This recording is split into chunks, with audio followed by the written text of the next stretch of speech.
Jack is a great guy. He's written a fantastic book. Everybody's talking about it. Go get it.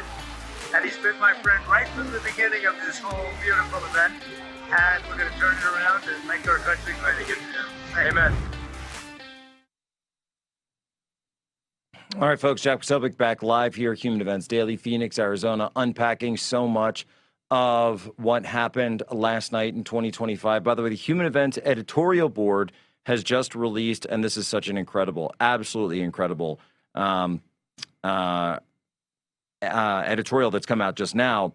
And it says, the 2025 elections are an indictment on conservative leaders who are more focused on infighting than winning. And it reads, what good is our media infrastructure if we just use it to put each other on blast and not to advocate for the causes we need to address and advance to save the United States of America? And we talked about the lack of conservative pundits mentioning the races, the lack of conservative pundits getting into this, the lack of conservative pundits to highlight Jay Jones. Many of them did, but many of them also did not. And so we're looking at all of this and we're trying to figure out, you know, what went on here. And we got to call balls and strikes. And there was a huge failure, I think, from a lot of people in conservative media to focus on other things, particularly infighting, rather than these elections. I wanted to bring on my good friend Josie, the red-headed libertarian, to kind of unpack some of this and unpack these elections. Josie, how's it going?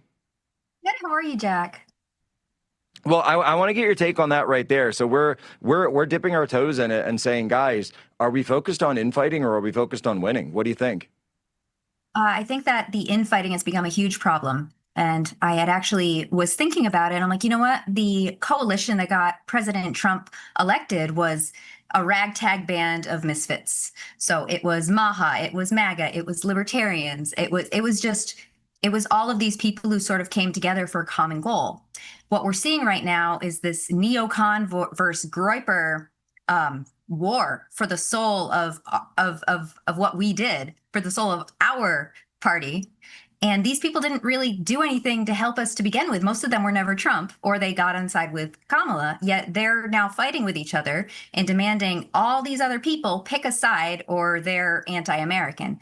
And this isn't something that we should be focused on at all. It drew away from helping with these elections, that it was just the Democrats just won them all. So it hurt us more than it helped us when we could have come together for the common goal of getting more Republicans into these seats. And it look, really, by the way, social left. Yeah, and look, you know, I'm not going to say that I haven't gotten involved in like e-drama or stuff like that before, but guys, it's election time. When it's election time, you put that stuff on the sidelines and you come out and you focus on getting out the vote. That's the entire point of politics and political coalitions, is winning. And so losing is never a victory. Losing, getting taken down, getting deplatformed, et cetera, those are examples of a losing fight, a losing momentum. And look, by the way, I'm not going to sit here and say that, and say that this is the end of the world, right? These are blue areas, and I always made sure to put that into context for everybody, that we are attempting to see if we can play in these areas, if we can put up victories on there. And to me, I'm just going to say it looks like the old school candidates, the classic, the legacy, the non-populist, the non-Trumpy Republicans lost, that they just didn't have what it took. But there's a big question now, I think, with the Mamdani victory about socialism. And I think that a lot of this gets into Gen Z. And I keep talking about it. Charlie Kirk talked about it on his final interview with Tucker Carlson. He said, if we do not improve the economic conditions of Gen Z, they are going to go full Mamdani. Well, guess what? He was exactly right. That's what happened last night. Are we seeing the rise, Josie, of cultural Marxism in America's greatest city? Yes. But also, there's only 5 states that have races on odd years. And so I think something like that is why, say, Kentucky has a blue governor when they're clearly a red state. So I think that Republicans don't really get out and vote on these odd years when they should. There's not enough excitement about it. They're lucky, honestly, to get out and vote for the midterms if they're not really excited about somebody. So I think that Republicans need to really get their head in the game when it comes to that, because if we're not fighting back against this cultural Marxism, it is the biggest threat. The cultural Marxism is a bigger threat than anything. So I do believe that there is some kind of rise that is happening that we're seeing, because these kids, a lot of them were just empty during 2020, 2021, 2022, 2023, when we were in the pandemic, and they really just want to get behind something. Young kids need a purpose to fight for something. And they're seeing that, well, we're all being disenfranchised because of reasons that you and I both know are related directly to socialism. But they think that more socialism and more communism will fix them. So they're like, oh, well, I can't afford things, but hey, this guy's going to give me free buses and free rent and free daycare and redistribute the wealth of the white people. And these people are holding me back. But if I vote for this guy, then yeah, this is great. And I think a large part of that is the failure of public school, but I believe that was the way that it was supposed to be. Like, this is what they had intended, and it's working just as designed. Well, and I used this phrase last night on Fox News, and some of the folks or guys are they're like, Jack, that's a little, they weren't sure how to go with it online, but I like, look, consider the audience, right?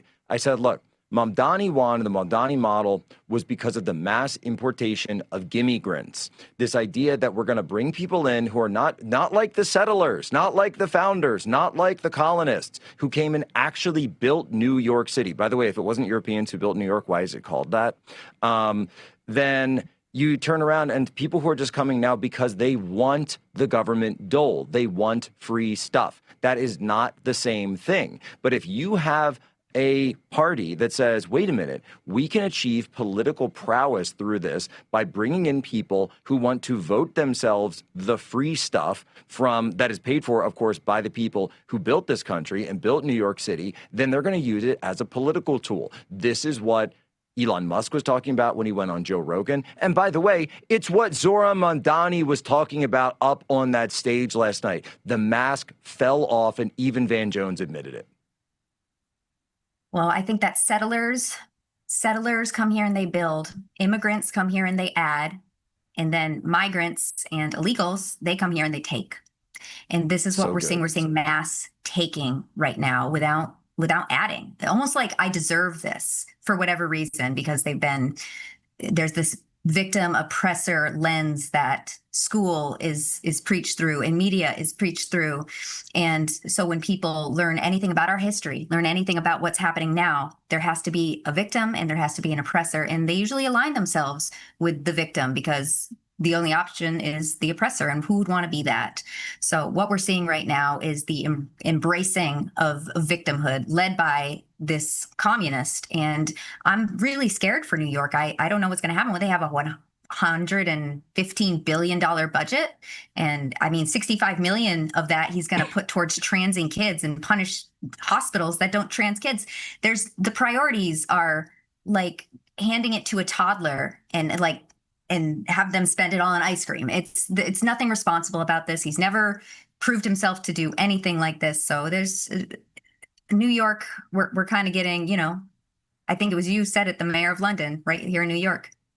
Yeah, it's America now has our Sadiq Khan. I mean, this is like, I'm just going to say it. It's like giving a loaded weapon to a toddler. When I have kids, you have kids, you understand they don't know the awesome power that they've been given. And when kids are really little, the vast majority, not all, but the vast majority, they're selfish. I want to play with the toy now. I want this now. And growing up and getting older and becoming more mature means that you understand and learn how to respect others and live in a society. Mamdani's totally not interested in doing this. He's completely immature. And you saw him last night. He's more than happy to laugh at this country, to play Bollywood songs, and he knows what he's doing. He's poking at the foundations of this country, and he's laughing about what's going on. That's all the time we have on the show. Josie, we're going to get you on next time for longer. Where can people follow you? Follow me on X, TRHL Official. I'm the Red-Headed Libertarian, and also head over to timcast.com, become a subscriber over there, and help support our work. Great work, as always. Josie, the Red-Headed Libertarian. Ladies and gentlemen, as always, you have my permission to lay ashore.